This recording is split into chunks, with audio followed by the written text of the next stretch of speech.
What is going on, everyone? Good morning, and welcome to the PreStream podcast for Friday, April 8th, 2022. I'm Darkside Phil. Welcome to the show, and I will forewarn everyone. Allergies are bothering me today. I woke up fine, and all of a sudden, within the last 20 minutes, I have my window open here in the office, the fan on, and all of a sudden I start coughing and my nose is running. And I'm like, ugh. I definitely know what's going on. Man, the spring has sprung. It's, been several weeks, obviously, since spring actually started here in Washington State. But now the pollen is really coming out in full force. And I'm like, ugh. I hate it. The good news is it doesn't last forever. It only lasts a few weeks. But it is very annoying when it bothers me like this. And it's bothering me pretty bad today. So I just want to forewarn you all as we're about to start an hour or more of talking. That's going to be pretty rough. Okay? Just so everyone knows. All right. So welcome to the show, everyone. The PreStream podcast. We've got an exciting day of streaming lined up today. In fact,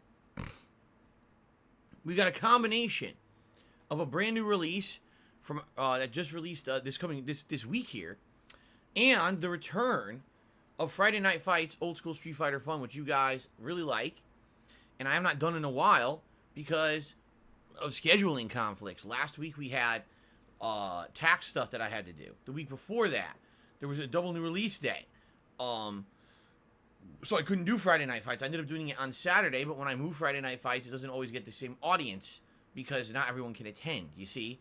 So, it's definitely nice to get back into the swing of things with a new release, first one in 2 weeks, and having Street Fighter come back into the rotation, okay? So, good stuff. I'm excited for today. In regards to the podcast outside of this scheduled discussion, really I only have one thing to talk about today, a news story that really has to do with kind of a train of thought that's been going on social media over the last couple of days regarding game development and the criticism of game development, which definitely I'm part of. As you know, being a content creator for 14 years, I've been one of the more vocal voices when it comes to criticizing game developers and the games that they put out. When a game is great, I'll absolutely tell you what I think.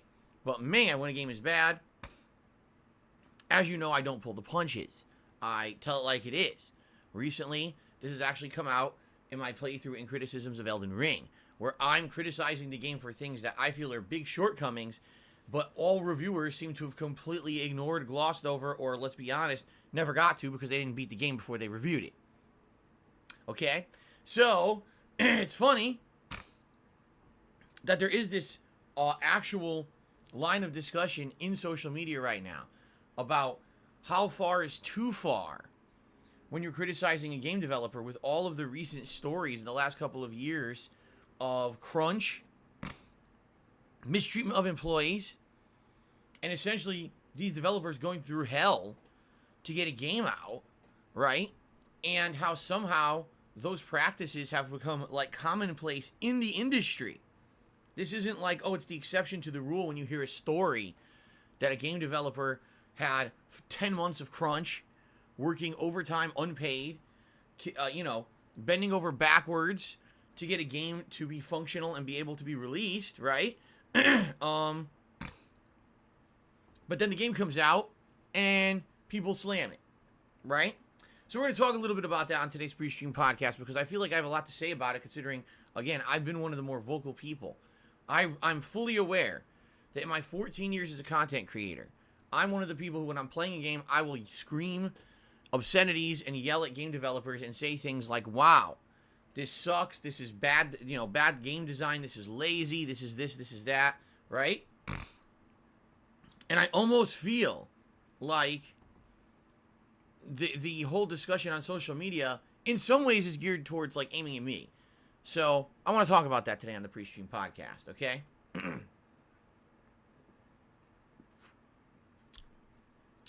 then. But first, let's talk about the schedule. Let's talk about what we're doing today. And again, apologies because my allergies are definitely bothering me right now, and I'm going to tough through it, okay? So, today is a new release day. We are playing Lego Star Wars The Skywalker Saga. Now you may say, wait a minute, Lego Star Wars? Didn't they already make that game? Yeah, they did. They actually already made Lego Star Wars many years ago. In fact, they made the original Lego Star Wars trilogy. Then they made more games for the prequels. Then they made Lego Star Wars The Force Awakens. So they actually made many different Lego Star Wars games over the years. And it's weird now to say, whoa, they have another one? Yeah, they have another one. Only this one's a little different. First of all, this game covers all 9 of the main Star Wars movies. All 9 of them. It's not just one or a trilogy. It's a ton of them, okay? Apparently, this game tackles these movies very differently than the previous Lego Star Wars games. Now, I played some of the previous ones, and most of them off camera, by the way. And what I can tell you is, even though they do cover the, movies, they don't cover them in a serious manner. And what I mean by that is, they gloss over entire scenes. They basically do, like, parody versions of what you saw in the movies. And to be honest, a lot of the gameplay in the previous Lego Star Wars games wasn't necessarily good. Oh, look, you're in the cantina. While you're in the cantina, beat the living shit out of everything with your fists so that items fly out of it in a collect-a-thon. Every once in a while, mash a button to build a Lego sculpture and get a reward. And that's really it. You do that for like 20 minutes in the cantina, running around like an asshole, mashing buttons, beating things up. Wow, I remember that from the movie, right? So, basically, what they were kind of like comedy games, right? They were for kids. Admittedly, they were designed for kids or for more relaxing atmosphere, not anything to be taken seriously, collect-a-thons, kind of silliness in that regard, okay? Now, that being said, this game, apparently, and again, I say apparently because I haven't played it yet, I'm just listening to reviewers and what people have told me, takes the franchise way more seriously. Like, you can actually play this game and actually know the story of all 9 movies, which is pretty cool, because I never finished the 9 movies. I actually only watched 8 of them. I've never seen the last one, which I don't even know what it was called. Was it The Rise of Skywalker? Is that what it was? Because it was The Force Awakens, The Last Jedi, was it Rise of Skywalker? I don't even know because I didn't see it. Oh my god, these allergies are killing me. So anyway, yeah, I will be reliving the plot of Star Wars right along with all of you as I play through this game. And also, from what I'm to understand, they actually took the game way more seriously, and now it has a serious combat engine with big combos and combo abilities and cancels and things like that. I don't know how much of that is going to be necessary for the game. But apparently, yeah, they took it like way more seriously and just made it a much more mature game, all right, than the previous. As mature as you can make a Lego game, right? That's basically what they're saying. It's a different feeling, a different vibe from all the other previous Lego games, where they were all kind of like kiddie, mess around, mash buttons, get some trophies and achievements. In fact, I'll wholeheartedly admit this. I played some of the Lego games back in the day, did not record them for YouTube. Those were games that after a day of recording for YouTube and uploading and babysitting those uploads at night to make sure that they worked, I would sit down at my old place in Connecticut and I would have a drink, usually rum and coke, usually way too much because I used to drink way too much, and I would play games, in some cases, just to get the achievement points. Back when I was primarily an Xbox 360 gamer, okay? And it was definitely the Lego games were some of them, both Star Wars and Indiana Jones trilogy. I would sit there just doing mind-numbing repetition things. Mash buttons, beat the shit out of enemies, build the Lego structures, play through, give me some achievement points, right? That's how I treated it. I wasn't too serious about the games. I was just like, yeah, let's fuck around and get some free points in a relaxing atmosphere. And I feel like that's what they were for. They weren't meant to be taken seriously as any kind of a serious game with challenge or even any kind of a cohesive narrative. Because really, if you played those games, you didn't really understand the narrative. It was more like, if you were a fan of Star Wars, you kind of got it because you saw the movies already. But This game is different, okay? Supposedly. I've heard quite a lot of people praising it, saying that it's ridiculously good, and basically it's better than it has any right to be. Like, no one expected this game to be as good as it is. Some people are saying it's really good that they put all 9 movies in the game because it's a great value. Each movie comprises of 5 episodes. So, yeah, each movie is basically 5 major scenes to tell the story of the movie. Now, one thing I will say, okay? I am well aware that the Star Wars music, the Star Wars lines, the sound effects, they have been done to death. They have been copywritten, trademarked, stamped everywhere to death. Alright? So I am well aware that when I play this game, chances are this content will be absolutely, positively, 100% claimed on YouTube immediately. I would almost say the whole playthrough will likely be claimed on YouTube immediately. That means I will likely be making $0 on ad revenue on the Lego Star Wars playthrough, okay? And I'm not gonna cry about it. I'm not gonna stomp my feet and be meh. I understand how YouTube works. I don't like the system. I don't agree with the system, but the system is the system. If you're gonna upload content to YouTube, you gotta kind of understand the way that the beast works, right? The beast eats any content that a major company put out there and is commonly known to be a popular pop culture franchise or whatever. You're not gonna get away with it, okay? So, all I can say is, well, shit. It is what it is. But I like Star Wars. I like the music. I like the sound effects. I like everything about it. I'm not going to sit here and mute the game for the sake of putting on a playthrough of this on YouTube. But what I will say is this, and I'll actually mention this when I start recording as well. Please be aware that at any moment, this playthrough could be muted, blocked, claimed, and you can't watch it on demand on YouTube. And there's nothing I can do about that. I don't control the content ID system. If we do get a situation where a video is blocked or completely muted and you can't hear it, I'll do my best to remove the content that is claimed on YouTube and causing that issue. There are tools in place to do that. They're not good tools. They barely work, but I can still try. Similar things happened back with the Grand Theft Auto trilogy when I started playing it in November, where I'd be playing the game and, 2-3 sessions, I'd be fine. Then all of a sudden, people would be like, Phil, your videos are blocked. Like, what? I'd go back and check. Yep. Video got blocked because it had this song in it or whatever, and it got claimed on YouTube, but they don't even want to just claim the revenue. They don't want their song on YouTube at all, so they block your whole video. Okay? So, I'll do my best. But what I will say is this.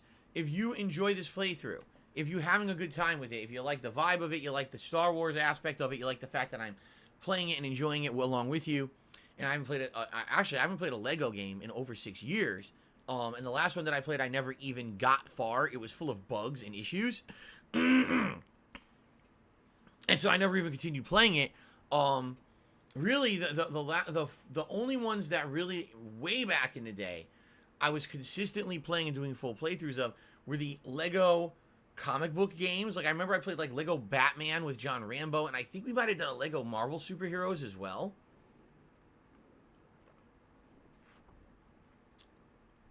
I can't remember that. So, in that regard, alright? In that regard, it is what it is. So please, understand that these videos at any time likely will be claimed on YouTube. And, at any time, I'll be making no money on them, likely. Not guaranteed, but likely, okay? And with that being said, if you like the content, please support it. You guys know the ways that you can support my content. You can become a channel member. You can, excuse me. You can do a super chat, a super sticker. You can submit a tip. All those things help during the live streams. If you're watching the playthrough on demand after the fact, right? You're watching the videos on demand on YouTube. Check the video description. In the video description, there's ways you can contribute and support the playthrough, since I probably will not be making any ad revenue on it. Remember, like the streams, like the videos, and leave comments if you like the playthrough. And here's the deal. This is a new game. People will actively be looking for content of this game on YouTube over the next week. Okay? They'll be like, oh, I want to see people playing the game. I wonder what it's like. I want to see how to beat certain things. If you like the content by liking the streams, liking the videos, leaving comments on the videos, it creates engagement on the playthrough. It allows people to more easily find said content on YouTube when searching for it. Okay? So, thank you in advance to anyone who supports the playthrough in any way. I really appreciate it. I hope it's successful. You guys seem to be really interested in the game over the course of the week. Many people were actually saying, hey, Phil, this game is way better than anyone expected. The reviews are great. The people playing it right now are loving it. You know, give it a shot. Fine. I haven't played a Lego game in a long time, purposefully. But since this sounds like a departure for the series and seems like something very different and something a little bit more serious that, you know, I could take seriously, we're going to check it out. I hope it's good. I'm playing it on PS5. And you might ask, well, why? You know, why are you playing it on PS5? And the answer I have for you is no reason. I looked into it. It didn't seem that either the PS5 or the Xbox Series versions were any better than the other. Like, this is a case of a game where it's not a huge deal. I mean, it's Lego. It's not groundbreaking graphics to begin with. So that being said, it's not like a huge deal between the consoles. But I didn't hear any reports of horrible issues. For example, stuttering or game crashes or frame rate drops or anything like that. So it is what it is. We'll see. All right, I hope it runs well on PS5. We would think it would, right? So this is today. We're premiering today. Again, I'm sorry. These allergies are killing me today. We're premiering today. It's the major stream for today. And this is going to be alternated back and forth with Elden Ring. You want to talk about a different kind of game, right?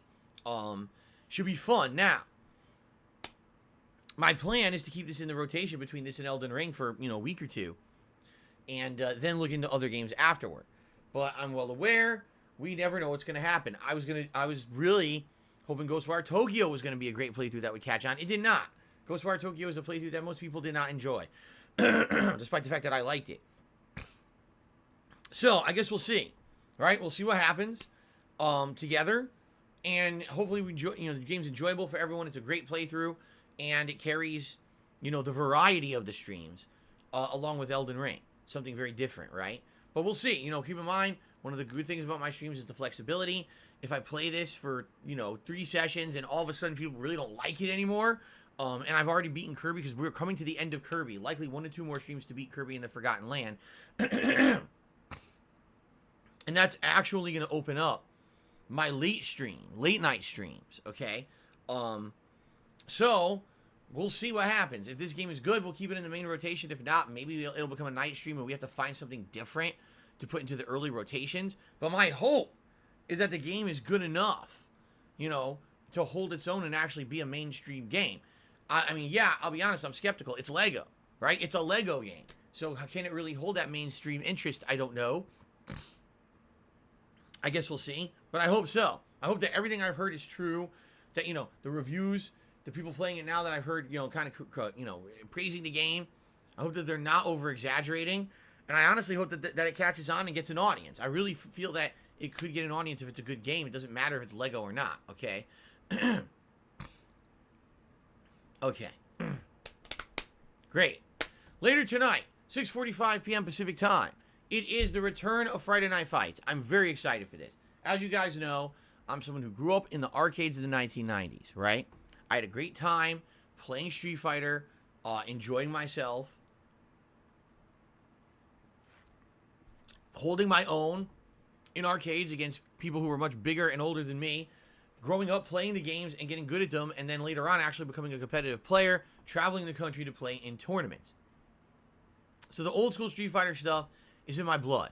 I played it for so many years, and especially with Street Fighter 2, I know my stuff. The other games, all right, I'm decent, like Third Strike, I'm pretty good at. I'm not the best, nor would I ever hang with the best, but at least I know some stuff about the game, you know what I mean? And it's fun for me to play these old school games. when I play old school Street Fighter, I feel like there is a nostalgic burst of enjoyment because I feel like I'm back in arcades. And it's Friday night. Guess when I used to go to arcades? Friday nights. I'd walk into my local arcade and I'd be playing against the locals on all the various different fighting games. Or years later, when that arcade, went out of style, I would go to the mall. I would go to another arcade. It was an arcade that was actually open until like 2 a.m. That I would play at. And it was very an interesting time of my life for sure. And it gives me that feeling again, that nostalgic feeling when I play Friday Night Fights. I'm happy it's back in the rotation. Last week we skipped it because I had to work on my taxes. The week before that, we had a double new release week. So it wasn't on Friday, it was on Saturday, and we actually had way less attendance than we usually would have on a Saturday night. So I'm glad that it's getting back into the rotation on Friday nights. Now, I don't know how it's going to go tonight. I haven't done this in several weeks on a Friday night. I don't know how much competition we're going to find. I do own the game on 2 different consoles. So if we can't find competition on one, we could always swap over to the other to try to find people to play. Also, this is officially the final countdown for this game, because the Street Fighter 30th Anniversary Collection, which is what I play every week for Friday Night Fights, is basically going to be outdated very shortly. Coming in June. Now my nose is itching because of the allergies. This is really bad. Oh my god. My nose won't stop itching now. Jesus. Coming up in June, there's a new game called the Capcom Fighting Collection. It is a collection of the Darkstalkers fighting game franchise, Hyper Street Fighter 2 Anniversary Edition, which is an amalgamation of all the different versions of Street Fighter 2 into one game, plus various other games, okay? Once that collection comes out, very likely that's going to be the only collection people will be playing, and sadly, the 30th Anniversary Collection will fade into obscurity. Well deserved, because it sucks. I've only been playing it because it really is the only viable way to play these old school Street Fighter games on modern consoles. But the collection is terrible. The connections for multiplayer are bad. The online matchmaking system is abysmally bad. You can't even edit a lobby. And what I mean by that is, you're in a lobby with people. Okay, an asshole comes in. He's a troll. He doesn't even want to play. He just dicks around or he glitches the game. I'll kick him out. Let's make sure he doesn't ever play again. Can't. What? Can't. Didn't put that functionality into the game. Okay. It's real genius level shit. So anyway, it's basically an unfinished collection. And what I'm hoping is that with this new collection coming out in June, that number one, it'll catch on. So obviously there'll be a lot more competition than there currently is with the 30th Anniversary Collection. We'll be able to play a wide variety of opponents from all over the world, not the same 40 people every week. That's number one. But number two, there'll be a reinvigoration in the retro feeling of gaming. Street Fighter 2 and Darkstalkers are great games, and I can't wait to play them again against a new audience. I hope they do a really good job with the netcode, and I hope that the lobbies work properly at launch. Okay? We'll find out. But anyway, basically we're in the last hurrah, the final countdown until this game releases in June. So we basically have 2 months left of the 30th Anniversary Collection. Obviously, I want to enjoy it as much as I can. I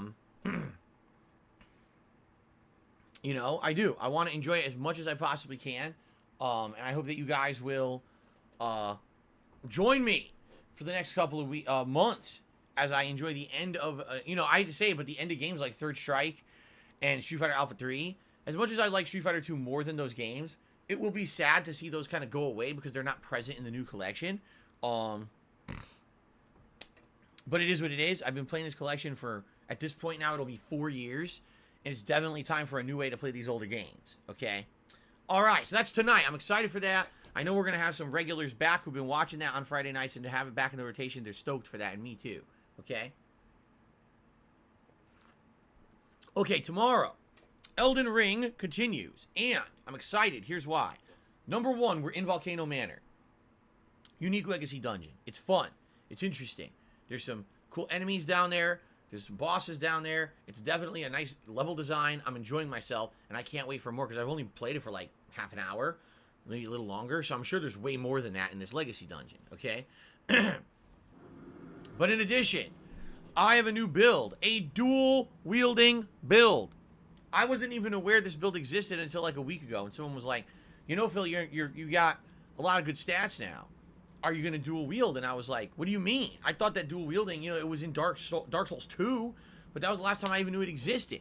And people are like, no, in this game now, if you have high enough endurance and equipment load, you can equip 2 big weapons, and then you can dual wield, and you have a double stance moveset that's different from just using one weapon. Now, I wasn't intending to make a build that was going to do this at all, but it just kind of happened because I wanted to keep upping my endurance so I could put on better armor and stuff without having heavy load. And then come to find out, it just worked out. Now I can dual wield. So I started this yesterday with 2 halberds, and it's like cutting through butter. You're like zoop, zoop, zoop, zoop, killing all the enemies. Like, oh, this is cool. Now, I know obviously this is not going to last. You know I'm going to run into tough enemies that are going to kick my ass. But for now, it's pretty fun. It is. It's pretty fun to do this. And I'm excited to play more Elden Ring tomorrow and see, you know, how effective it will be moving forward. Keep in mind that Volcano Manor is essentially the last thing in this middle of the game. And then we kind of head into the final third / end game area of the game that apparently is much tougher. So we'll see. Okay, we'll see how it goes. But I'm excited for tomorrow's Elden Ring stream, actually. I want to see how Volcano Manor goes and then go from there, you know, exploring the rest of the world. And it should be a good time. I hope you guys will join me for that, all right? Tomorrow night, the late stream will be the return of Late Night Skyrim Fun with Skyrim Anniversary Edition continuing on. And I haven't done this now regularly in like a week and a half. I know people who really liked the Skyrim playthrough that started back in December and was all month long in January, and then kind of has gone on a partial hiatus. I play it once or twice a week, if that, since then. Are excited to see this come back to the main rotation. Me too. I like Skyrim a lot. It's always relaxing when I play it. And I hope that you guys will join me for that tomorrow night, okay? Then on Sunday, we'll do more Lego Star Wars Skywalker Saga, all right? And then Sunday night, we'll do Kirby and the Forgotten Land. So I want to give you guys a major update on this playthrough because last night we had major developments, okay? So we basically beat the game last night, but not really. And what I mean by that is the story had insane developments. Like, people were telling me once you beat the boss of the 6th world, the game goes into this crazy overdrive where you're forced to play for like another hour, but it's crazy, mind-blowing stuff that you never expect, and you gotta leave time for it because you definitely don't want to be interrupted during it. So, incidentally, having played Kirby on the birthday marathon that I played it in a couple days ago, and playing that extra hour of gameplay worked out perfectly because it allowed me to have extra time last night to basically get through not only World 6, but then go into World 7, and in World 7, go through that whole giant hour-long crazy segment and actually beat the story of the game. Now, the reason I'm doing this with my hands is because it's not over. After you beat the story of the game actually unlocks a 12-stage Coliseum Gauntlet challenge, and then a whole new secret post-game 8th world. And what the 8th world is it takes each one of the pre-existing 7 worlds, and it makes one giant stage for each of the worlds, and apparently this is meant to be the ultimate challenge of the game. Not only will it have all the elements from those worlds kind of crammed into one level, but also puzzles and enemies and all kinds of fun, challenging stuff, okay? So that being said, I'm very excited. I'm very excited for the post-game content of Kirby, because the game has been absolutely outstanding. Kirby and the Forgotten Land is way better than I think anyone really expected it was going to be. It's on the level of a Mario game. For sure it is. It definitely feels like, you know, they put that attention to detail and care with it. My only criticism of the entirety of the game is the graphics. They're not that good. They could have been much better if it wasn't on the Switch. Sadly, the Switch holds the game back. The frame rate dips a lot. And I really wish that the game had better lighting and shading, and it just doesn't have very good advanced graphics because it's on a console that can't handle it. Outside of that, the game is so good. And I actually can't wait to do I call it post-game content, but it really doesn't feel like post-game content. It feels like you're supposed to naturally do it because the story's continuing. The story didn't end when I beat the game last night. It's still going. I almost feel like I'm missing out on seeing all the content of the game if I don't keep playing, okay? Now, I actually don't know how long it'll take me to do all the post-game content So I'm thinking at least one, if not two more Kirby streams. And then once that's done and we wrap that up, then I'll be looking for a new game to put into the late night rotation. And the question is, what will it be? And I've been mulling these things over in my head, some options of things that we can do for a late night chill stream to make up for Kirby. The first idea is MLB The Show 22. It came out this week on Game Pass. It's a game that you can play casually. You don't have to be invested in the game heavily. You don't really have to understand the game systems that well. It's just baseball. In fact, there's all different ways to play it that you can make it, easier or harder or whatever. I've played this game in previous years, and when I play it, usually it's the ultimate chill stream game, and what I mean by that is it's really not much to focus on in the game. So instead of focusing on the game, I chill with you guys. We have conversation, we have fun. There was actually nights we did sing-alongs. I'm not even kidding. People would say, hey, sing this song, sing that song, and I would do a sing-along. Because there's nothing else to do. The game's baseball. It's boring. But it's free this year. This is the difference. It's free this year. I don't have to pay for it. It's on Game Pass, which I already have. So it's kind of like a no-brainer that at some point I should at least give it a look. Or at least maybe play it every once in a while, okay? So that's idea number one. Idea number two would basically be to check out the other games that I've already started under Game Pass. Games such as Serious Sam 4, I Am Fish, One Piece Pirate Warriors 4, and start playing one or more of those on late night streams for chill variety. We could do that. We could add those to the rotation as late night chill streams as well. Any of those games would be perfectly valid. Okay? Or going back to the Forgotten City, doing the final ending of the Forgotten City that I never got around to, which is very complicated apparently. Okay? We could do any of those things. Alright? Another idea would be to go back and play Dying Light 2 again, which is a game that I played in February. Yes, Dying Light 2 actually came out before any of those games of the last 2 months. Before Sifu. Before Horizon Forbidden West. Before Elden Ring, there was Dying Light 2. And no one talks about it. No one remembers that the game even fucking existed because it came out and no one beat it. And then all these other games came out that were, quite frankly, better and trumped it, and no one even acts like it exists.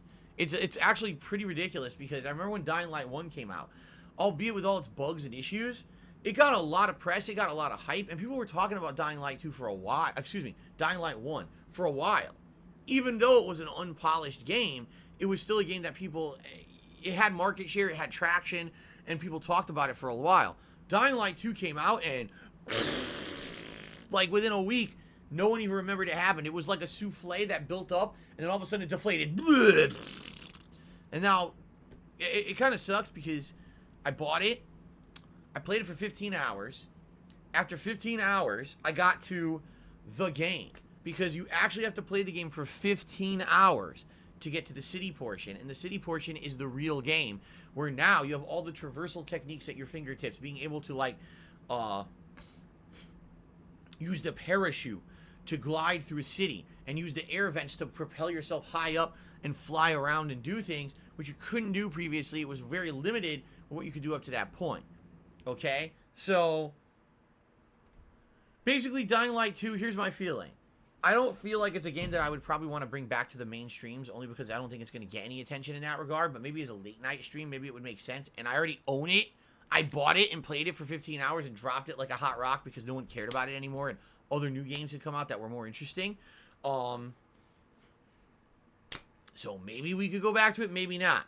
Alright, these are just ideas I'm throwing out there for late night chill stream things because we're going to need it soon. Only, like I said, 1 or 2 more streams of Kirby. We're done. We need something else to take up late night chill streams and balance with Skyrim. Okay? One idea that I had. Now, bear with me on this one. Alright? Bear with me on this one.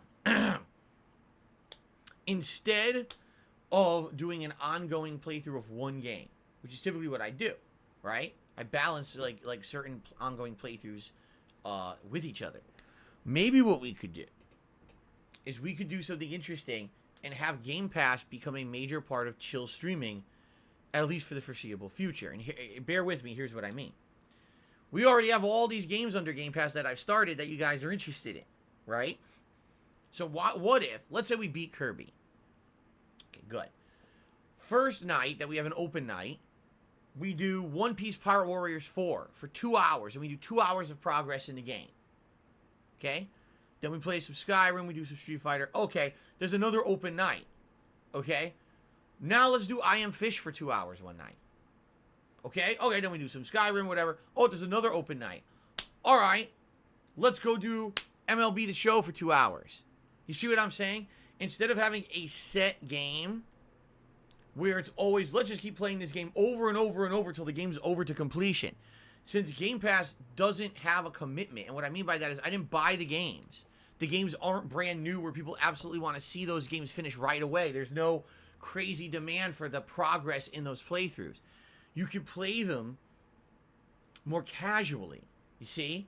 It's like a casual feeling, which is very different from what I'm usually doing. Usually when I'm playing a game, there's like commitment to, oh, I got to make progress today. It's an ongoing narrative playthrough. We got to see how far I can get, and hopefully we make good progress today. It doesn't have to feel like that. Since we're rotating more casualized content, right? It would allow for, excuse me, it would allow for progress, but no pressure. Which kind of is the point of a chill stream. You know what I'm saying? Like, during a daytime stream, today in LEGO, absolutely I want to make progress. I want to play 3 hours. I want to see what the game is. Try to judge it as a new release. For people in mind, I'm probably going to talk and do a mini review at the end of it. So I got all those factors to consider, right? I want to beat the game, hopefully within a reasonable time frame, and be able to talk about my thoughts about the game. Elden Ring, ongoing playthrough. Always want to make progress when I play it. Trying to be entertaining for an audience. The chill streams are different. The chill streams are more like, let's just relax. Who even cares what we're playing? Let's just have a good time together. And there's a game in, by the way. And that's what I mean. Like, it doesn't really mean that I have to have pressure to make progress in a game or complete any portion of a game or anything like that. And that's why, because there's no pressure, it would mean that I could alternate stuff and not have to worry about, oh no, like if I play One Piece Power Warriors 4 and it's a good stream, great, I had fun, right? I had fun with you guys. And then the next stream I want to play a different game. Oh, well, I wanted more One Piece. Well, fine, I'll get back to it eventually, but relax, it's a chill stream, man. We're just going to rotate games around. This isn't about just playing one game and trying to beat it, you see? I think that could be pretty interesting, and it's basically based around Game Pass, because if I did have to buy all those games, then there would be some pressure to get through and beat them, because man, I spent all that money. Obviously, I want to make progress and finally beat the game, right? But since they're all on Game Pass, there really is no pressure. I can casually play them as slowly or as quickly as I want. If there's one game that I play and we end up liking it more than the others,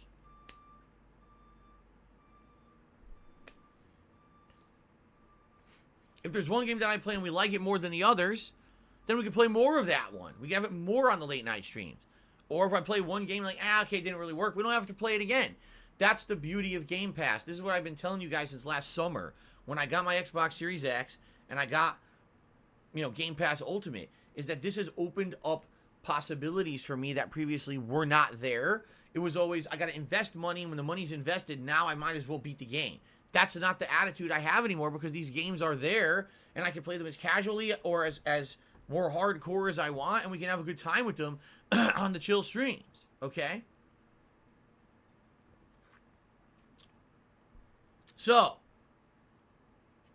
that's kind of what I'm thinking. Well, obviously, I want your feedback. As I was explaining this idea to you guys, tons of people in the streams have these, why don't you play Tunic? Why don't you play Hollow Knight? Why don't you play this? If they're on Game Pass, they're all possible. I already own Hollow Knight. I bought it for a Halloween marathon like 2-3 years ago. But, yeah, if they're on Game Pass, they're all possible, man. So there you go. We'll see, because we don't know how long it's going to take to beat Kirby. Maybe 1 or 2 more streams, and then I guess we can more seriously, probably next week, we'll more seriously discuss this, determine maybe what we want to start with, and see what we want to do with the rotation, okay? I think it's a good idea. At least that's what I'm thinking, because now finally things are opening up. There's almost no new game releases this month of any significance outside of what I'm playing with LEGO here. So we got the freedom to do whatever we want, which is cool, okay? Okay. Now, my one news story for the day that I would like to cover, all right? And I feel like I can add to this story a bit, because I'm one of the people who I definitely feel like over the years, I've changed, first of all, as a person, okay? Back in the day, as a content creator, when I used to play games exclusively for YouTube, I wasn't doing live streaming or anything like that, I basically had a different attitude towards games than I do today. Back then, it was more like, well, I don't really take this seriously. I'm fucking around. I'm playing a game. I'm having a good time. But I'm basically joking and dicking around constantly. I know I'm not a good player at 99% of the games that I play, so allow me to flub my way through every game, because somehow I managed to beat them all, surprisingly. Like, all the games I was playing for YouTube, I beat, even though I wasn't very good, and I frequently was, you know, hilarious deaths and epic fails and things like that. But as I played these games back in the day, and I made my playthroughs for YouTube, yes, I was frequently known as the guy who would rip the game a new asshole. I would insult the game developers. I would say they suck, they made mistakes, this game is unfinished, this game is broken, this game is buggy, this game is shitty, this game is not fun. And I was infamously known for my rants during my playthroughs, where I would fail, or I'd find a part difficult or annoying, and I would rage, I would slam my controller, and I would scream at the top of my lungs, and I would say every insult in the book, right? I today can look back at the old content that I used to put out 10 years ago, and I can say, all right, 10 years ago, in context, that content made sense, it was funny. I don't think that kind of content today is funny anymore. You know what I mean? Like, someone who's just over the top, being overreacting to everything and being negative and screaming and raging at everything. I don't think that that's like something that even makes sense in the modern era. Today, everything is different, right? Today, we're all woke. We know how everything works. We understand the game development cycle. We understand all the hells that a lot of game developers go through. When making games, we hear horror stories about this all the time in the games industry. The, you know, crunch and mistreatment of employees, underpayment of employees, employees getting laid off as soon as the project is done. It's a very different situation, because back then no one knew or cared about that shit. All we cared about was we spent money on a game. If the game's annoying or sucks, rage about it, right? And there were a million content creators who were doing that kind of content.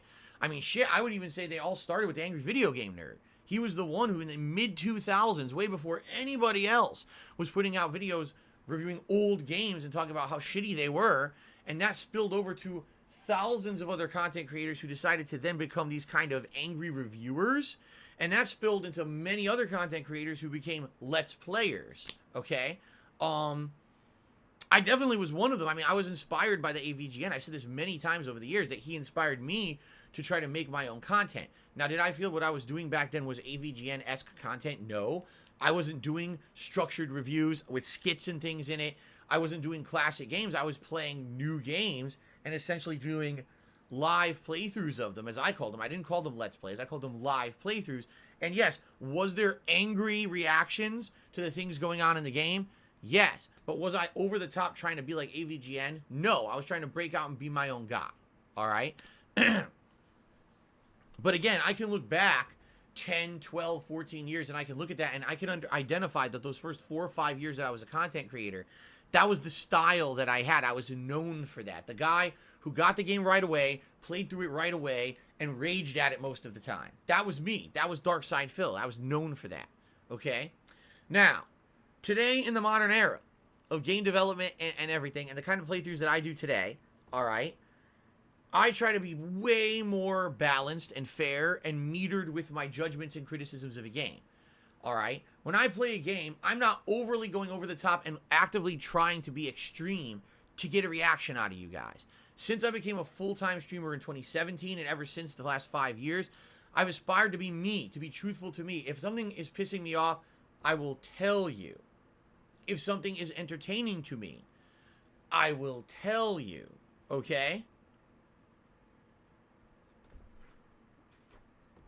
I want you all to know that, all right? So, I kind of pride myself on being the transparent and truthful content creator and gamer out there. I'm not a paid shill that's going to kiss a game's ass because I'm getting sponsorship money. On the same front, I'm not going to slam a game and be overly negative to get the over-the-top kind of reaction, because negativity and toxicity sells on YouTube. When you come and you watch me play a game, you know you're getting my genuine opinion at that moment about what's going on in the game. And you also know that even though I may have a reaction that seems over the top in the heat of the moment, later on I will cool my jets, and I will have a more fair and balanced and mature opinion of what the game is, especially near the end when we beat the game and the credits roll. Usually I could give you my pros, my cons, and let me know overall exactly what I thought about the game in a more structured way. Okay? So that being said, all right, there is a discussion that has erupted in social media in the last 24 to 48 hours about how people are reacting to game developers and game development in general, all right? I guess what's going on is thus. A lot of people are saying now that it seems like people who are content creators in general and or just common gamers are being very unfair to game developers, follow this line of reasoning, because they're looking at games and they're basically saying things such as, wow, that's lazy game development. Wow, that's bad game development, or that's a bad game. And what they don't realize is the journey that those game developers go through, the stress, the incredible amount of pressure and hard work and dedication that they put into the game, but that they're facing all these negative things on their shoulders. Crunch, time constraints, get it done, right? And I guess what it is, a lot of people are like, man, I hate it when people say that game developers are lazy, all right? And there's this big discussion about that term, lazy, all right? And I have a lot to say about this, okay? I do. I have a lot to say about this, all right? Because it's 2022, and absolutely I do feel like times are changing, okay? And the era of the angry reviewer, the angry gamer, the angry let's player, that's gone. That's a bygone era. That was a decade ago. Everyone today wants honesty, wants transparency, wants truthfulness, and is actually looking for valid experiences with a game. You're not looking for someone to just go over the top crazy. If you are, I mean, there's definitely an audience for that still. It's just not what it used to be.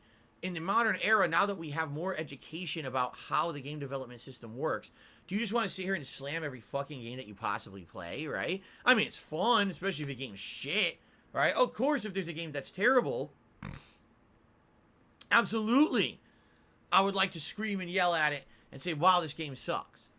Let's look at Cyberpunk. Man, Cyberpunk 2077 was such a disappointment to me. It was a joke. And not even for the reasons that other people didn't like it. Seriously, I just thought the game was shit on its own merits, not even the bugs. But I guess what's happening now is, okay, that sadly, people feel like, how can I say it? Game developers are already going through hell. A lot of them in their jobs. We're getting all these stories recently. Activision Blizzard facing lawsuits, facing reshuffling, facing all these issues because their employees have been mistreated for so long. Sexism, sexual harassment, crunch, being underpaid, all these issues, right? Game development studios that we thought were like poster children for what game development should be, like CD Projekt Red, come to find out it's all bullshit. They're just like everyone else. They force crunch, their game development cycle sucks, their management sucks, and the employees are mistreated, right? So you hear all these things behind the scenes. Maybe Cyberpunk 2077 sucked, not because the game developers were hacks, but because the management of the company are a bunch of fucking idiotic assholes who got lucky with Witcher 3 and actually didn't know how to make a good game. I'm just saying. So when you look at a game and you say, wow, that's lazy game development, right? I guess, you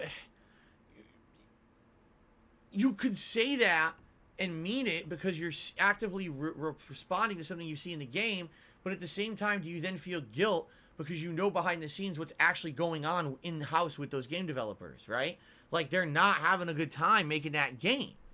The game we're about to play today, Lego Star Wars The Skywalker Saga, apparently, now this is rumor, I don't know if this is fully corroborated or not, the rumor is this game went through development hell. This game had insane amounts of crunch. And there's people who worked on the game who got interviewed who were like, well, I'm glad that it's out and it's good and people like it, but my God, it was like living in hell for years trying to make this fucking thing.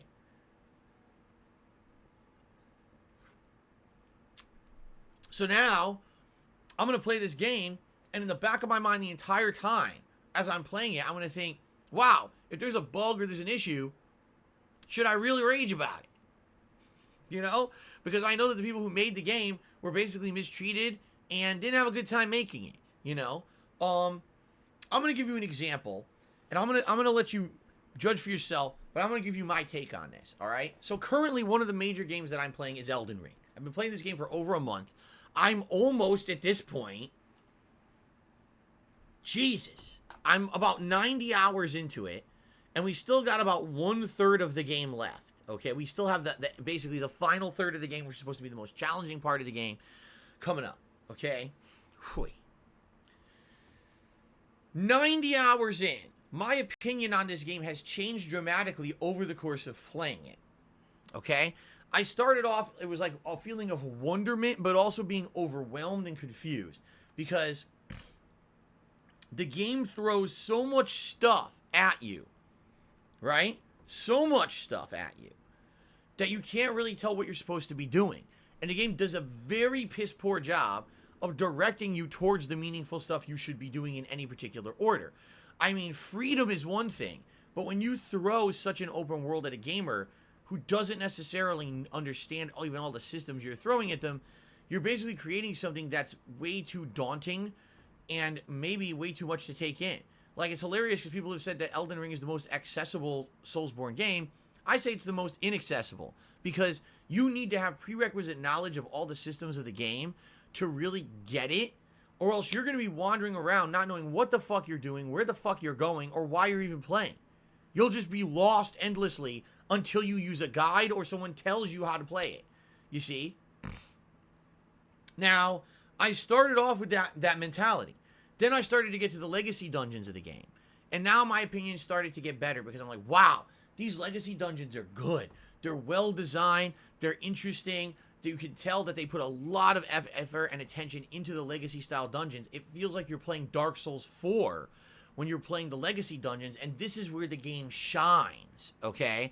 I love all the legacy dungeons of Elden Ring. Then you get back to open world parts again, and you're like, oh shit, here we go again. Because what ends up happening in Elden Ring is, if you seek out all the content the game has to offer, which, by the way, a lot of the most interesting content is hidden legacy dungeons, hidden secret areas. You want to do them because it's some of the best part of the game.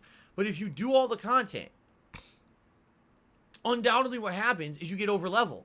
Then you go back to the main story areas and you're too high level for them and you steamroll them. And then they're not as enjoyable anymore because it didn't really feel like it was a challenge to do the main stuff. You see what I'm saying? Another major issue that I found with the game, all right, is balance. It doesn't seem the game is balanced at all. You'll be in one area, okay, and you'll find a dungeon. Oh, let me do this dungeon. Oh, it's challenging. It's very fun. It's interesting. There's a boss at the end of the dungeon that's unique and cool and fun, and it takes you a half an hour to beat the boss. You've beat him. Oh, I feel good. A feeling of accomplishment. I memorized the pattern. I overcame. Here's your reward, 100,000 runes. Sweet. That's a good bounty, man. I'm going to get a level. I'm going to do this. I'm going to do that, right? Then you go back to the main story, which is right in the same area as the dungeon you just completed. And you one-hit every enemy. Boop, boop, boop, boop, boop, dead, dead, dead, dead, dead. You fight the boss at the end of that area. You 5-hit him. Done. Dead. And you get a reward of 100,000 runes. The same reward you just got for fighting the way harder boss in the other dungeon. How does that make sense? The answer is, it just doesn't. It's not even justifiable. The game undoubtedly is not balanced and is a victim of its own amount of content. Elden Ring is a game that reuses assets so much that if you do all the content of the game, you will get bored because you've seen the same boss 7 times. You've fought the same enemy 400 times. Everywhere you go, another one of these repetitive, grindy, optional dungeons that you'll get through it, and at the end, there's a boss you already killed 10 times. He's here again, and then you get a fucking talisman you'll never use. You shove it up your ass. That's Elden Ring. And then all of a sudden, oh, there's a cool legacy dungeon, right? So not that this is going to be a major review of Elden Ring, but I associate the whole line of discussion on social media about criticizing game development with the game I'm currently playing. There's been many times when I've been playing Elden Ring and I've criticized the game. I said, the camera is still messed up like every From Software game. All right? The hitboxes are still wonky like every From Software game. Okay? And in addition, this game just has a whole new slew of problems. The open world gets boring and way too repetitive. The fact that the enemies and bosses are reused so much, it's lazy game development. There's no excuse for it to have old issues that were never repaired. Even though they had opportunity to do it in a new franchise, they left the old lingering issues. They reused so many assets from the previous FromSoft games that it definitely feels like recycled content. And they reused the same enemies and bosses so many times, it feels lazy. Okay? Now, I want you to understand something. When I say that, I am not trying to directly attack a game developer who worked on Elden Ring. I'm not looking at the guy who sat there at his desk or the woman who sat there at her desk for fucking 5 straight years, crunching, grinding, programming, designing, working. Gotta make this element work. Gotta do this. Gotta do this. Oh my God, there's a time constraint. Sweat pouring down. Oh my God, I'm gonna get fired. I'm gonna get laid off. We gotta do a good job. We gotta do that. I appreciate the work they did. I love the fact that these people have passion and that these people did a good job. No one is going to look at Elden Ring and say, wow, what a piece of shit. What a fucking stinky dog turd that game is. You can't objectively do that. You just can't. You look at the game and you say, wow, that's a game with an insane amount of content, right? Pretty good graphics. Is it the best graphics? No, but pretty good graphics, an interesting world, interesting gameplay mechanics. It's a daunting game. No one's going to look at that game and say, wow, they really fucking just cut corners on that piece of dog shit. You can't. You'd be an asshole. You'd be a really... That's the shock factor content creator. That's the person who literally isn't out to make something valid, to educate. That's someone who's just an asshole looking to get clickbait. And they think that they're going to get clickbait views on their content by saying shit like that, and that they're going to make money, okay? That's ridiculous, okay? The bottom line is a lot of the issues that you look at a game of Elden Ring are issues that are present in every game. Every video game reuses a lot of enemies, right? Every video game has issues with the camera or issues with this or that. It's basically nitpicking, right? Overall, I think we can all collectively agree that Elden Ring is a pretty good game. Even if you don't like that style of game, you can look at it and say, wow, a game that has that much content, you know, that interesting world design and everything. Obviously, the game there's something to it.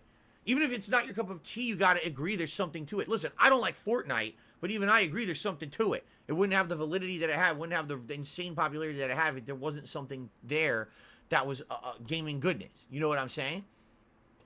All right. Now, the reason I'm bringing this up is I think what's happening is thus, okay? Game developers are under these crazy constraints. They're under this crazy pressure. And now, finally, their plight is being made public, which... Admittedly, I'm happy this is happening. We want to know what's going on with game development because a lot of the times we as gamers don't know. We're the consumer. We're paying into this industry, right? We're the ones who make this possible. We want to know what issues are going on because we're basically funding them, right? Do you really want to buy games from Activision Blizzard when the fucking CEO actually let all that abuse happen under him, and he's the one who's going out of this company with the golden parachute? Your money that you spent on Activision Blizzard games are going to let this guy be rich for the rest of his life, despite the fact he let so many people be mistreated and abused under his watch, because he's basically a scumbag. Okay? Is that okay with you? It's not okay with me. I'm not happy about that, and I want to know about that, because I don't want to continuously spend my money on this kind of cycle. All right? So it's good to know that these industry issues exist. And I feel like we need to change them. You know, as gamers, we should demand that the developers who make the great games that we play get a fair shake. They get treated like humans. And, you know, I don't care that there's not a new fucking Assassin's Creed game every year. Wait 3-4 years and pump out a good one and let the game developers have a reasonable development cycle and a life. Seriously, this is bullshit.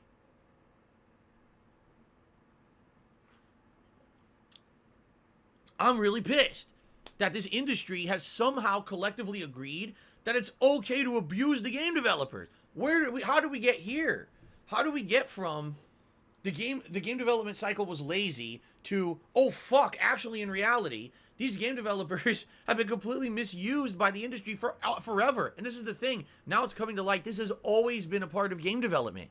That game developers always have been mistreated, always had crunch, always were underpaid, always were basically really just treated badly. And now, finally, we got these companies coming together and saying, we need to have unions. Yes, you do. If you're being collectively mistreated by an entire industry, you need to have unions to stand up for your rights. It's that simple. It has to happen. You can't just say it's part of this toxic game development culture and we just accept it. No, you don't accept bad things. You got to work to change them. You got to band together. You got to be collectively strong and stick up for each other and do whatever you can to stop that. Really. And there's enough Bobby fucking Kotick's out there. We don't need more of that. We need more impassioned and well-treated and rewarded game developers who care about the content they're putting out, because that's how we get good games. Bobby Kotick is not the reason that there's good games coming out from Activision Blizzard. It's the people who make the fucking games that are the reason that good games come out under Activision Blizzard. Seriously, we don't need Bobby Kotick. You could literally throw him into a pile of trash today, never let him back into the Activision Blizzard building, and the games would still come out good. Okay? So, enough of this bullshit. Now, what I would like to say is thus. Please understand that, at least from my perspective, and I don't know where other people are coming from when they do their game streams and they do their game content and shit like that. Okay? When I'm doing a playthrough and I say something like, man, this is lazy game development, all right? I am not trying to slam the game developers, all right?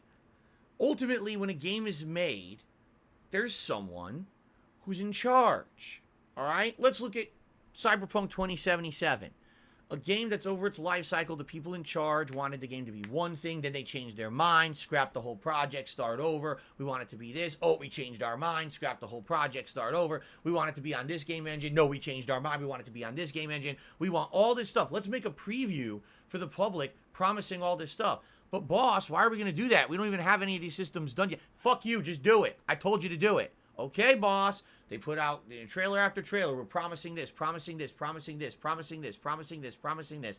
Oh shit. Now the game actually has to come out at some point because we made all these promises and nothing's done and ready or functional.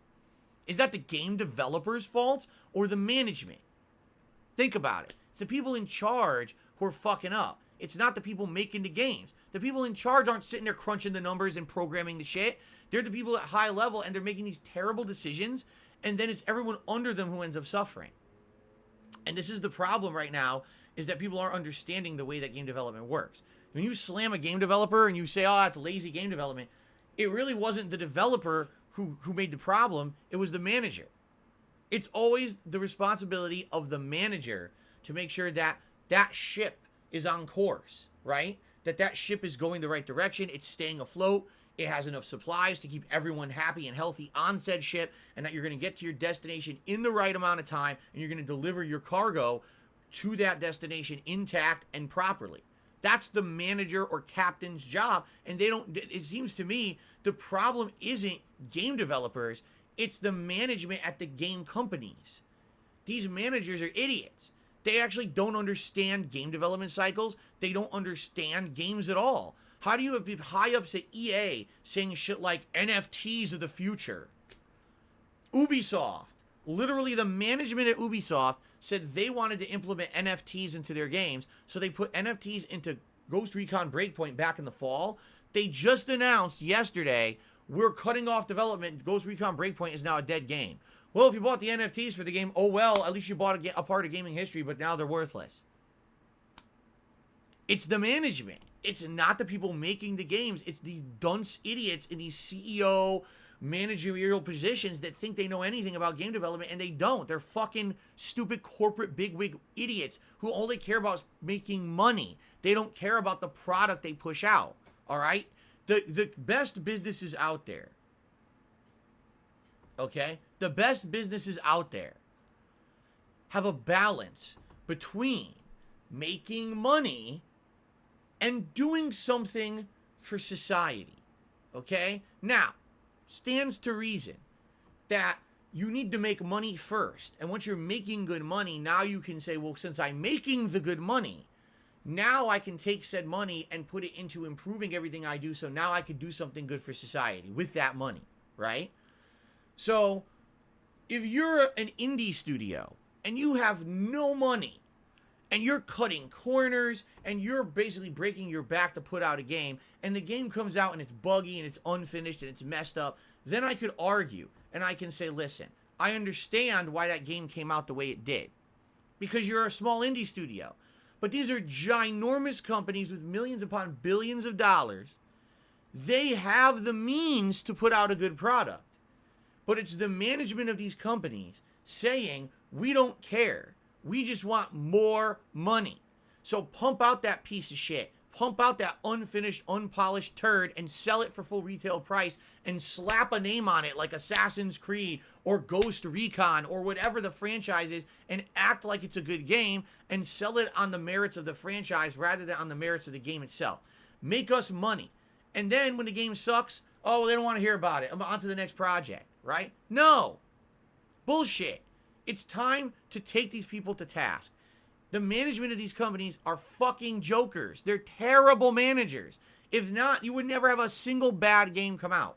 You would never have a Cyberpunk situation. You would never have a million joke games coming out of Ubisoft that are garbage, that are unfinished, buggy messes. Because the managers would actually be doing a good fucking job. They don't. They shouldn't be. Yves Guillemot. Oh, he's such a nice guy. And he's an asshole.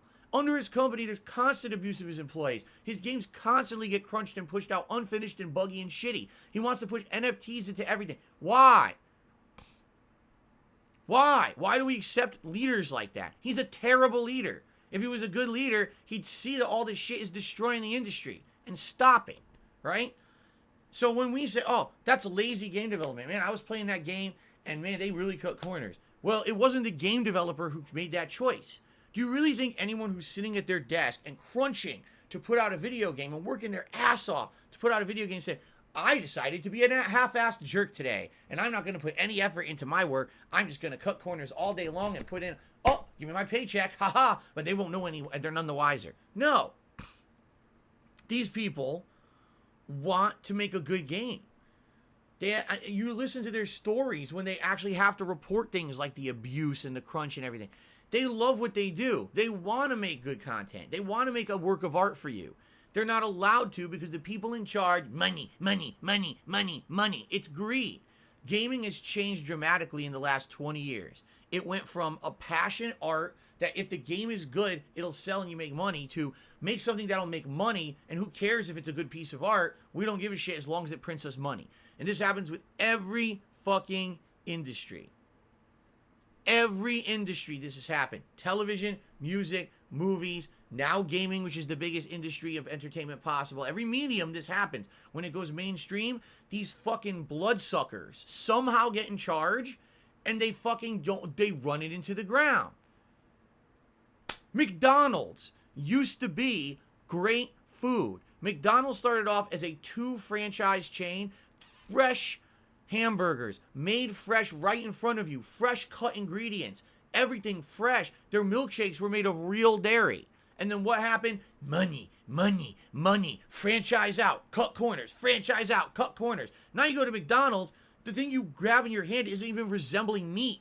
It very well could be fucking bugs. It could be mealworms. It was mealworms. They got sued about this in the 2000s that over, I think it was in either Europe or Asia, they were selling mealworm burgers and no one knew the difference. So you see the point I'm making, is that any industry, when it grows to the point where it's just about the money, this is what happens, is that the quality is gone, and now who's really suffering? We are the consumer because we're buying these games that are unfinished and boring and buggy and lazy. And the game developers are suffering because they're the ones working at the companies and they're the ones who are getting stepped on and mistreated to pump out the unfinished, buggy piece of shit game. And the people that are profiting are the management. So I think what really needs to happen maybe is 2 things. Number 1, these people who are playing games and reviewing them and slamming them and shit, you gotta have a little bit more perspective, all right? When I'm playing Elden Ring and I'm screaming that this game is lazy, right? Lazy. Can't believe how lazy they were here. When I say they, I'm not talking about the line level game developer who busted their ass to make the game. I'm talking about the person who managed the project. The project manager reused an asset for the 1000th time. That's fucking lazy. That's who I'm calling out, all right? I'm not calling out this poor person who was mistreated, underpaid, crunch hours, you know. And I feel bad because I think there is this crazy misconception in the modern era that that's what I'm saying, and I'm not. I'm actually not trying to be mean to any individual game developer. I don't feel like their job is honestly a job that gets the recognition it deserves, and I don't think that they're really getting paid enough, being honest. From what I'm hearing, these stories I'm hearing, right, that are coming out every day about the game industry, do you really think that these people are really being treated properly? I mean, no one deserves to be crunch for fucking 10 straight months. You can't see your family because you're working so hard. You're stressed the fuck out, and your blood pressure's up in the sky, and you're fucking having a mental breakdown over a fucking video game, right? Like, what is this shit? Right? What is this shit? And I want to say this. I want to say, you know, in light of everything going on with this story that's going on right now, I do want to publicly apologize to any time when I did sound like that is what I was saying.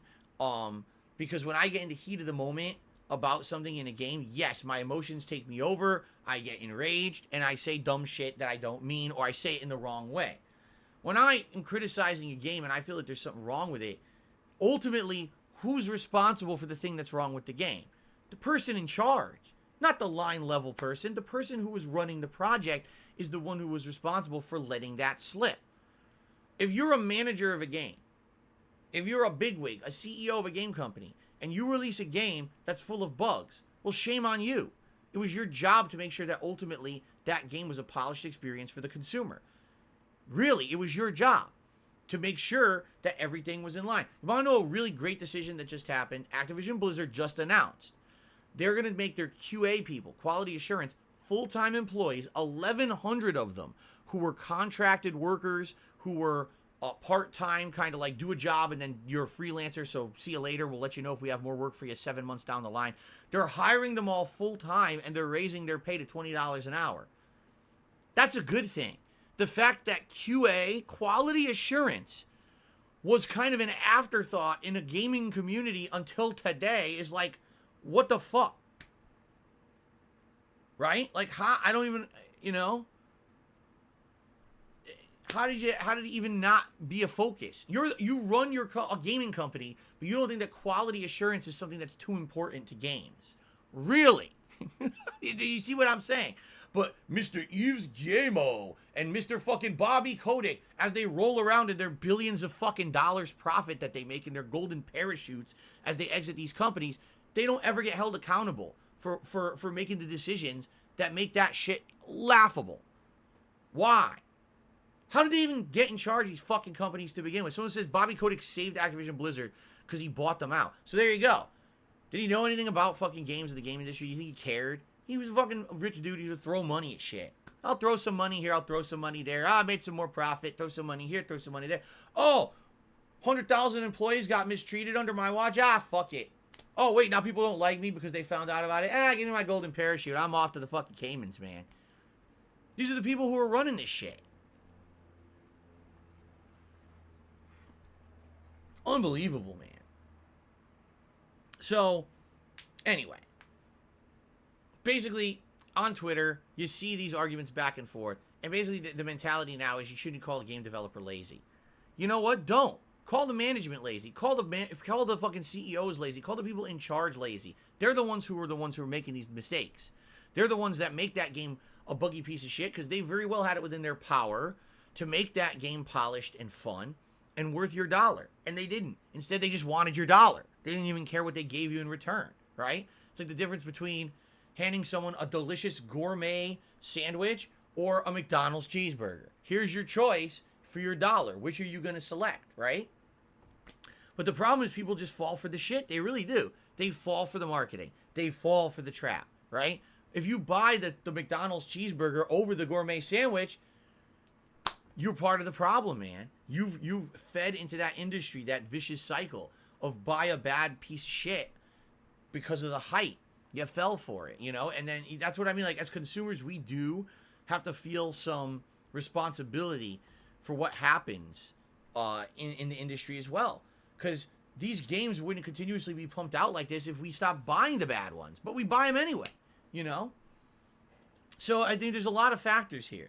But for me, at least, one of the things that's kind of eye-opening is, yeah, I think that when I do my commentary on games, a lot of the times I do get upset about something going on at the moment in the game. I get pissed and I say something that maybe isn't phrased the best, you know? No, I don't think that it's the line-level game developer's fault that a game has a bug or a game has an issue or that the game is not balanced, or that the game is unpolished, or that they reused an asset too many times, or this or that. You know what I mean?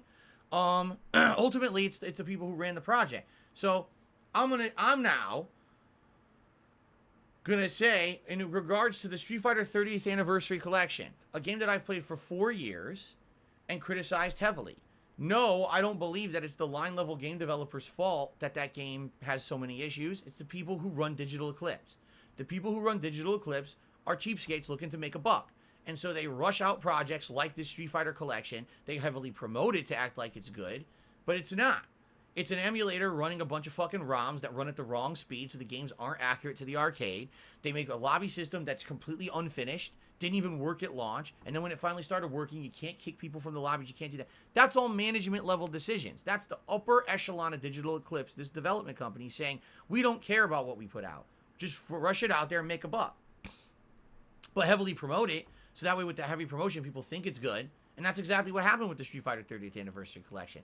I don't blame a single person who worked on the game, right there, the line level people, for any of the problems with the game. It's the people who made the decision. Do you really think the people who worked on that game said, man, I really want to run this game at the wrong speed? That sounds like a good idea. Let's make sure that when you play the game on this certain stage, that it runs at double speed and it's completely uncompetitive. Oh, I'm sure that's what every developer thought when they were making that game. No, of course not. They probably said, well, why can't we add cool features like stage select? Why can't we have this, that, and the people in charge? Nope. Just rush it out. Well, we don't have time for that shit. Just run an emulator suite. Well, an emulator suite, they could do that on their PC right now. Fuck it. Just run an emulator suite. We gotta make money. And that's how it works. It's bullshit. It's really bad. And I feel terrible that, you know, people get the wrong impression. Okay? Anyway, I now ranted about this for like a half an hour. I think you guys know my take on it. And I'm gonna be a little bit more careful, I think, about what I say. When I get angry at games and shit, I'm gonna be like, man, the management sucks shit. Wow, they really want to make a fucking rip-off buck here. Rather than, oh, this is a bunch of lazy game developers. Because it's not. It's not the game developer themselves that made that decision. They're working hard. They're not in charge. It's the people in charge that are the problem. Okay. Let's go ahead and let's do some shout-outs. We start off with Boston Pleb, who became a channel member this morning. Thank you, Boston Pleb, for the membership. I appreciate that. Derek did a super chat and says, can you please play video games? There will be many video games played today here on stream. Indeed. Beta Ray Build Fan did a super chat saying, can you give a shout out to my buddy Thrasher? I just did, I guess, reading that. All right. Beta Ray Bill. Wasn't he supposed to be like another Thor?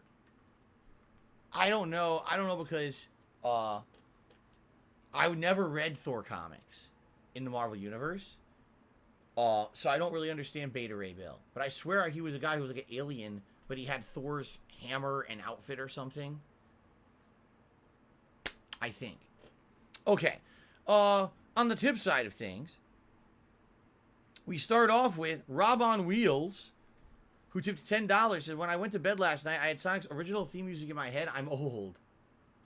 Do do do do do do do do do do do do do do.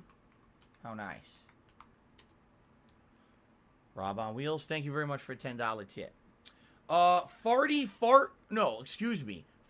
McFart fart. I got to make sure I had the Mick in there, because if I didn't have the McFart fart, that would have been a horrible faux pas. Okay, so Farty McFart fart tipped me $2 and says, hey Phil, question for the asking of the king. My phone is 4 years old. I'm upgrading this or next weekend. Should I go iPhone Pro or Android flagship? I'm looking forward to the Street Fighter stream tonight. I have no idea, because I don't know what those phones even offer. I mean, iPhone Pro, does it have a better camera? Does it have a better processor or something? I don't even know what the Pro entails. And as for Android, I've never owned an Android phone in my life. I've never even used one. So I don't know anything about it at all. Like, you might as well ask me, what's the proper phrasing of a sentence in Greek? I mean, I literally have no perspective, knowledge, or idea on that one. So I wish I could help you, but sadly I can't, okay? But thank you for the tip. Rob on Wheels to me another $1.50. He says, big picture thinking is a rarity these days. You're right. That no one really sees big picture. Ultimately, on any project of any business, all right, it is the manager who's responsible for everything, because the manager is the one in charge who's responsible for the ultimate decisions.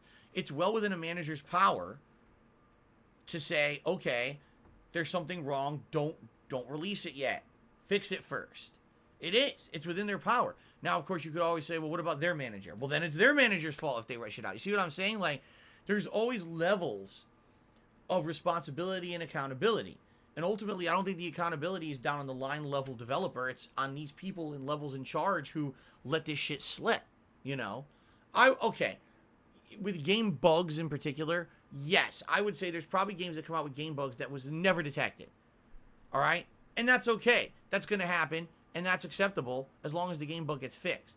But critical design flaws, critical choices like reusing the same asset 4,000 times, those are active management design choices that definitely can be fixed before a game comes out. And that's a design choice. I just release it as is, or rush it out, or just reuse it because we don't want to put more effort in. That's a management decision, right? They should be held accountable. An anonymous $5 tipper tipped me $5 anonymously. Well, thank you, anonymous $5 tipper, for the anonymous $5 tip. I appreciate the anonymous $5 tip because when it's anonymous, number one, you protect your identity, and number two, you help me anonymously, and it really helps. So thank you anonymously for contributing an anonymous $5 anonymous tipper. All right. We also got Tartarian Truth, who just became a channel member. Thank you, Tartarian Truth, for the membership. B-Boy Cyclone did a super chat and says, I saw you were given a B-Day shout-out by trolls on a TV station. Have you seen it? No, because I don't care. Why the hell would I care? I've never watched a lick of local TV since I moved here 8 years ago. I don't even have television to watch it. So I wouldn't know about it, nor would I care. They just do that shit to jerk their own dicks. You know that, right? Like, they don't actually care if I saw it. Just like when they pay these fucking celebrities to do cameo videos about me. They're literally just jerking themselves off. It doesn't affect me. I don't pay attention to it. It does, you know what I mean? We don't care about it on the streams. They do it on purpose because they think that for some weird reason, they get some kind of feeling of, like, recognition or something because something they did had an impact on something. It literally has not affected me in the least. I don't even know what you're talking about, nor do I care. So, in reality, it just exposes them for how pathetic they are, that they think that what they do has some kind of concrete impact on life, when in reality, they couldn't be further from the truth. They're pretty much the most insignificant people on the planet. Sour Potato 07 has become a member for 7 months. Thank you so much, Sour Potato. What I'd like to do quickly is see how we're doing with members, because we did just get a bunch of new ones. Here we go.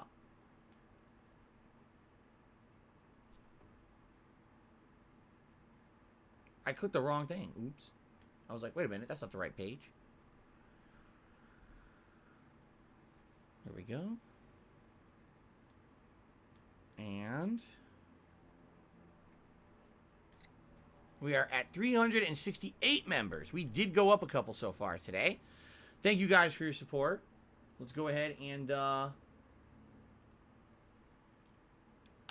let's go ahead and add that to the running total. Remember, if we hit 400 members, you get a cool reward for the month. We're gearing for that in April. We still got 3 weeks left. We'll see how it goes. All right. All right, ladies and gentlemen. Thank you for a fun pre-stream podcast. Hope you enjoyed it. It's time to adjourn. It is time to start with a brand new release. Will Lego Star Wars The Skywalker Saga be as good as people have said? Or will it be grossly over-exaggerated? Or will it be under-appreciated? It's actually better. Right? Who knows? Right? Who knows? All right, ladies and gentlemen. Let us... Whoa, did you hear that? That was wind. Oh, that was pretty strong. Let's begin. Awesome. Okay.